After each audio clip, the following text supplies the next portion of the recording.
Hi, it's Mike again with another video for the survivors of MKUltra and Monarch. This one I'd like to address how they affect how we're interacting with other people.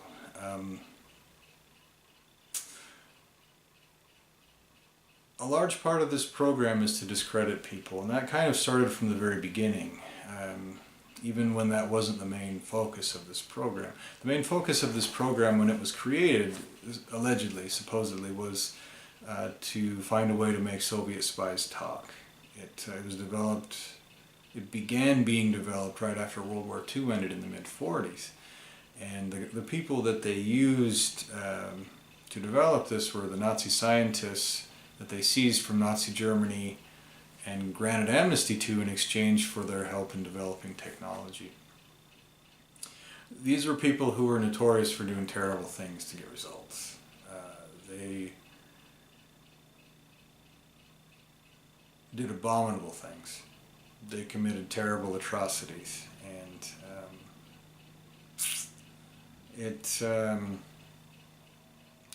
they knew from the very early stages of this program that they needed to find a way to cover up what they were doing.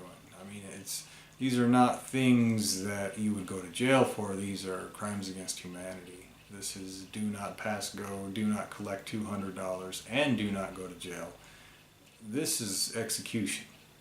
This is unjustifiable atrocities against innocent people. And they were using this program against innocent people. And the brain is a very adaptive thing. It is able to break out of certain things. And so this program is no different. They found from an early stage that they needed to find ways to discredit their victims in order to cover up what they were doing.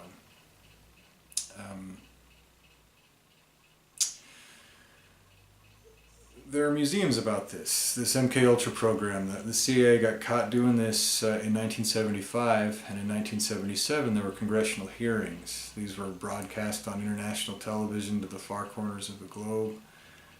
This is something the CIA has publicly admitted to. They had to because they were caught red-handed. And anyone who thinks that this is a conspiracy theory or something that is other than a proven fact is just wrong. I mean, you can find those congressional hearings somewhere on the internet. These are, this is fact. This is news. This is not something made up. And so from the very early stages, even when this program was used for something else, discrediting its victims was very big. And the way that you do that is you affect their mannerisms in order to make them seem untrustworthy. There are certain things that you do, certain habits that you have that can be seen as trustworthy or untrustworthy. Most people, not most people, but a lot of people can subconsciously notice these things and say, oh, I think that guy's lying, or I think that guy's telling the truth. And there are experts now. There's a whole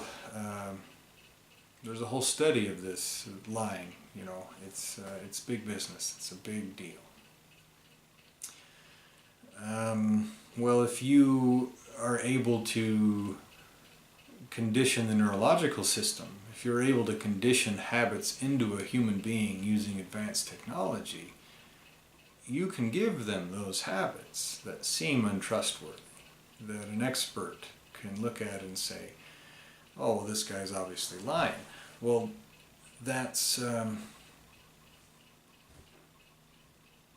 definitely something that they have concentrated on, for sure. I mean, that way they can take a third-party expert to take and show them this footage of you or to talk to you in person, and they'd say, yes, they exhibit these signs that in a normal person seems to be lying. Well, what they don't account for is that these are things that that technology can drill into somebody. You can condition somebody to do anything, and these people have developed an advanced technology in order to do just that, specifically. And they've been doing this for 70 years. They've been doing this since before there were even computers. You know, personal computers rather, I should say. They were doing this before there was DOS. In 1977 was when they admitted to this program, when they admitted that this program was successful. They've done nothing but have the greatest advance in human technology since then. The things they're able to do now would be... Clearly they're not telling anybody that they're able to do this either, you know, so it's... they're able to do a lot. So discrediting people was a big part of this from the very beginning. They knew that they couldn't be caught doing this. And now it's used to discredit people who are trying to report the United States government for doing all sorts of things, for committing all sorts of crimes. And so that's a big part of this program. They're very good at this. They have very advanced technology for this purpose. In order to bring this about, they use scientific methods. They know just exactly the kind of habits to produce into somebody to make them seem untrustworthy.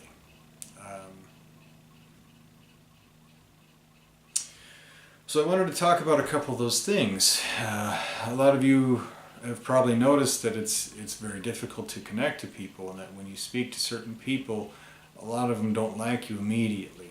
There's something about you that they hone in on right immediately, and just see that and just take an instant disliking to you. I've witnessed that over and over again. Over and over. It's really tough when you're trying to love people and to connect with people and to be friendly with people and to have them treat you like filth in return. You know, to have them treat you like you're a bad person, or that there's something wrong with you, and with all the trauma that they've put into us, that has a big effect. And they know that. They know just exactly what they're doing. They're isolating us from people who could help us work through these things and accept them, and to heal from them, and to become better people afterwards. So they know what they're doing. There's a few things that I've noticed that they've done. It's I assume that for a lot of people it's similar what they do. One of the things that they've done is it feels like I can't really see very well out of my right eye. It's like they covered up the right side of my face, and that has several effects. Okay, it's the right side of your face is connected to the left side of your brain. It's the right side of your entire body. The left side of your brain deals with calculation. It deals with resistance. It deals with things that are kind of seen as masculine characteristics, okay? And that you're hindering that. What that does is it causes fear. You're kind of afraid because the part of you that resists and says no and calculates is hindered. You're crippled on the part of you that is kind of deals with self-defense. It causes fear, and when you cause fear in somebody, that affects their every thought. It affects their every move. It affects everything about them, their whole lives. Another effect that has is that because it feels like I can't see very well out of my right eye, I mean, the vision is okay, but it's different. It's like fuzzier in my right eye, but only in part of my right eye, okay? So it's like there's this fuzziness kind of that's just almost indistinguishable altogether. It's very, very, very subtle, and I can't notice it all of the time, but sometimes I can just catch slight glimpses of it. What this does is it like I said, it has that effect with fear. It also kind of makes your right eye widen a little bit more. What that does, people who are more masculine oriented tend to, have that widened right eye. They tend to be more aggressive, and that kind of either intimidates people or makes them assume that you're an aggressive and domineering kind of a person right away. It also makes me, I notice sometimes, look up like this, so that, to look under this kind of deal. And that kind of gives me the impression that I'm looking down my nose at people. That has another effect. That makes people think that you're arrogant. It makes people think that you're... in other words, it gives you more perceived characteristics. It makes people perceive that you have these characteristics that are bad of somebody that they don't want to be around, that they don't want to hang out with. There are other things that they did too.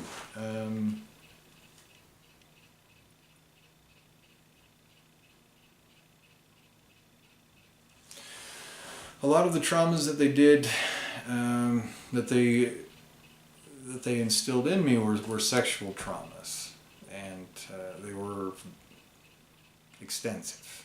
It wasn't just one or two things. They were brutal, and they were extensive. There were lots of different really disgusting things that they did, and what that does is it creates this subconscious background, right? It makes you subconsciously respond to things in certain ways. For example, women are very uncomfortable around me, and I've kind of learned to not look them in the eye and to look away, because I notice that subconsciously, like if I notice that if I make a girl laugh or smile, or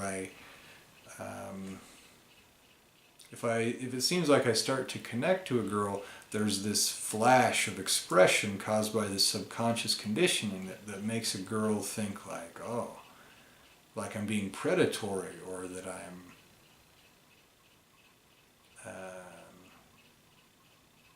that there's this weird sexual deviancy or predation present in me. And that's on purpose. They do this on purpose. For that reason, it's created this psychological block in between me and other women. And if it's somebody who's married and they introduce me to their wife, or somebody who has a girlfriend, it puts me in a really weird situation, because I don't want them to think that I'm interested in their wife, or that I'm hitting on their wife or girlfriend. And I understand that these expressions are there, and that they make people think that that's what I'm doing, that I'm trying to maneuver to hit on somebody. It makes people uncomfortable, both the girl and the guy as well, and that makes relationships with people very difficult.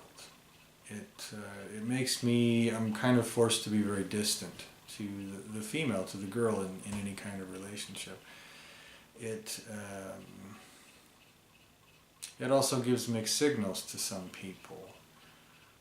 It makes dating impossible. I haven't had a girlfriend in 10 years. It isolates you further. This is darkness, what they're doing is they're isolating you, cutting you off from love. They're interfering with your every opportunity to feel love. And love heals. Love heals you. Love helps you deal with these traumas. It helps alleviate this insecurity that they've deliberately produced. And the reason why that's important is because this insecurity makes you easier to scare. It fills you with this constant fear. It makes you easier to manipulate. It makes you respond to people differently, as opposed to being confident and at peace with yourself. And they don't want that. That's somebody who's more trustworthy. Okay, that's somebody who's perceived as more trustworthy. They want to get away from that. They want to destroy that in you. They want you to seem shifty-eyed and like a sexual deviant. They want you to seem like somebody that nobody likes. They're doing that deliberately, and they know exactly how to do that. That's why when you talk to people I assume lots of you, maybe all of you, that you probably have a lot of problems talking to people, like I've had. You put out as much effort as you can to try to be friends with people or try to connect with people, and there are stumbling blocks there. There are obstacles preventing you from doing that, and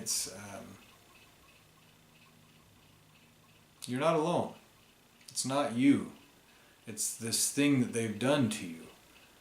You can acknowledge that this is an external thing on the surface.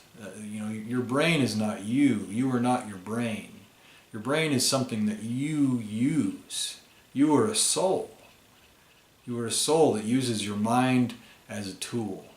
Okay? Now, people can mess with your mind. Which is what they've done to us. People can break things in that way. They can skew things. They can condition things. They can mutilate things, mangle things.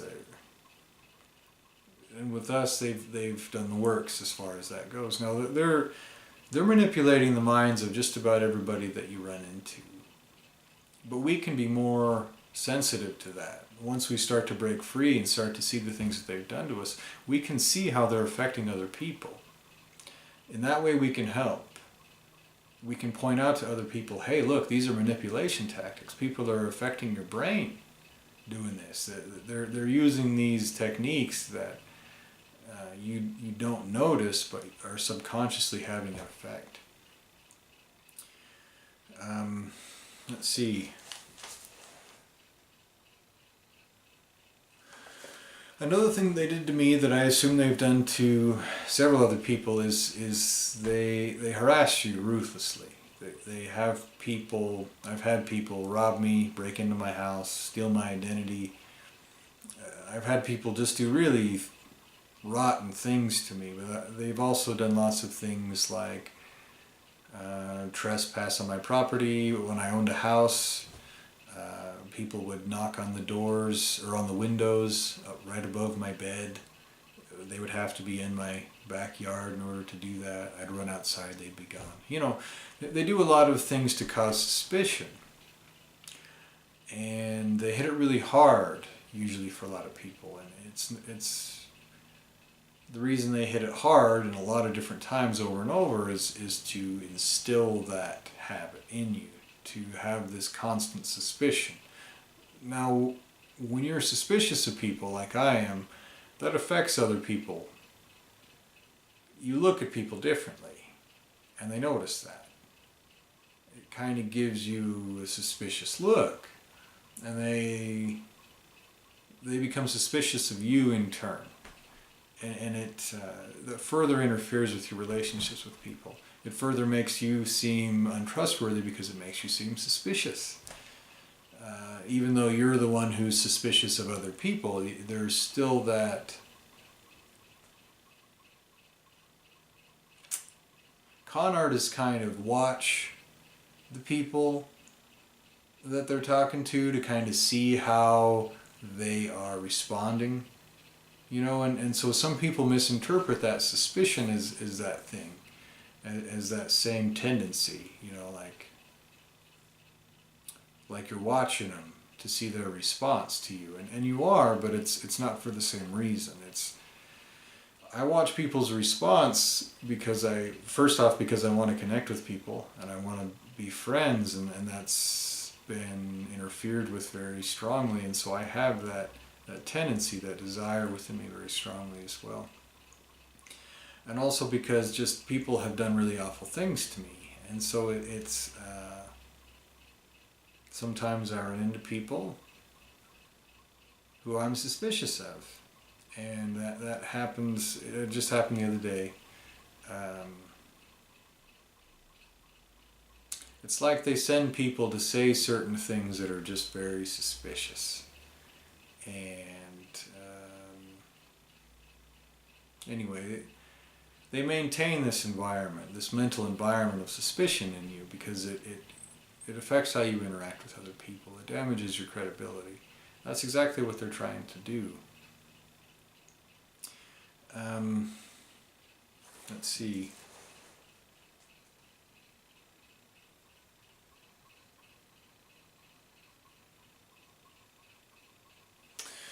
I also have a nervous tic. I don't know if you've noticed it in these videos, but it does happen. They make you seem like somebody that people don't want to hang out with. You know, they do things that make you seem crazy. They do things that make you seem like you have brain damage. And we do in certain ways, you know.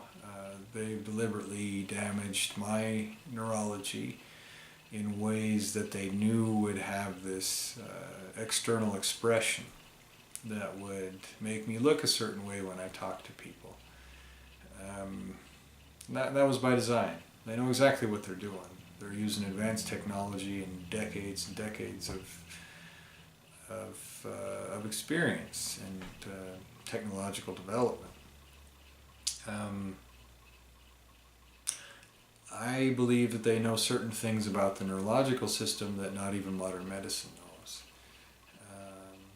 I don't think that they would share that information, you know, especially considering the fact that they probably obtain that information by doing terrible, torturous things to people. So to get back to the point, the reason why I made this video is to tell you that the reason why people respond to you differently is because of something that's been done to your mind. And your mind is external to you. It's not you. Remember that. This is an external thing that's on the surface of you. This tool that you use, okay? That isn't you. You can stay the way that you want to be underneath this surface, okay? You can be covered up by this mutilated tool and still be you, okay? You can accept that other people, when they treat you poorly, it's not because they're a bad person and it's not because you're a bad person. It's because the people who did this to you are bad people. It's because a bad person did this thing to you specifically to interfere with your relationships with other people, to further isolate you, to make you seem untrustworthy, and to cut you off from love so that you can't heal. Now, this is something that is really tough to deal with. It's another reason why I would like more of us victims of this deal to meet up with each other, because I think that we can help each other. We can connect each other, you know. I mean, I think it's important that we kind of keep in mind that the people who have done this to us will try to interfere with that. I've called phone numbers that were listed on the internet for support groups for this that were disconnected, or that I never got any response from. Nobody answered, nobody returned any kind of message. I've sent emails to email addresses that I had the same thing, either no response at all or a response that the email address had been disconnected. They're interfering with our ability to connect with each other, and that's another reason why I started this YouTube channel, is so that we can kind of connect and share information and encouragement, to let each other know that you're not the only one that this is happening to, and that we can help each other, we can support each other, we can exchange ideas on stuff that's helped with us, you know. I'm going to try to make these videos shorter. The last one was 30 minutes, the first was 44 minutes, although they seem to have cut off the last 15 minutes of the first one. I'm going to try to make these shorter. I don't know how I've done on this one so far, but it feels probably like a long time, but I'll try to make more of them, and I'll talk more about the different things that were done to me, and more suggestions on different things that have helped me. So keep up the faith. Pray to God. I know that in our situation, it's really tough to have faith. It feels a lot like God's abandoned us. And that's the idea. That's what they're doing on purpose. They did that on purpose to us. They want us to feel like that on purpose. They want to disconnect us from God because they want to disconnect us from love. Love is a powerful force. Love makes you invincible. acknowledge that that's what they're doing to you.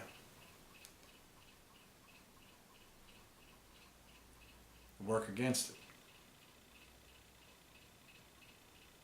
Share with other people, other victims of this, things that you found that have helped you. Even people who aren't victims of this can definitely help from learning how to prevent people from disconnecting them to love, because once you start to acknowledge these manipulation tactics that are going around all around us, you can start to see that they're doing this to everybody. They're doing some of these things to everybody on some scale or another. For us to counteract that for the populace would be amazing. It could have a huge impact, and we have a special perspective as far as that goes. In that way we have an advantage. We can see these things more clearly because we have more of a personal experience with them. An up close and personal experience. I know that was absolutely terrible. Please believe me, I know that it was terrible. I know that. And if I ever meet up with you guys, I will do my best to listen to you, help you in every way, to connect to you and to share love with you. We need to do that for each other. We need to do that. Keep up the faith. Recognize that they're trying to pull you away from faith. Recognize that that's happening, and that'll help you counteract that and resist it. Let's find ways to meet up. Let's find ways to make this public. Let's put our minds together and think of ways to do this that will convince people that this is really happening. This is not a conspiracy theory. Let's try to gather evidence. That's one thing I've tried to do. I describe it in my book. But I'm going to try to cut this video short. I don't know how long I've gone over on this one, but keep up the faith. Spread love. Let love flush this out of us. Try Iboga. Iboga has been very effective for me.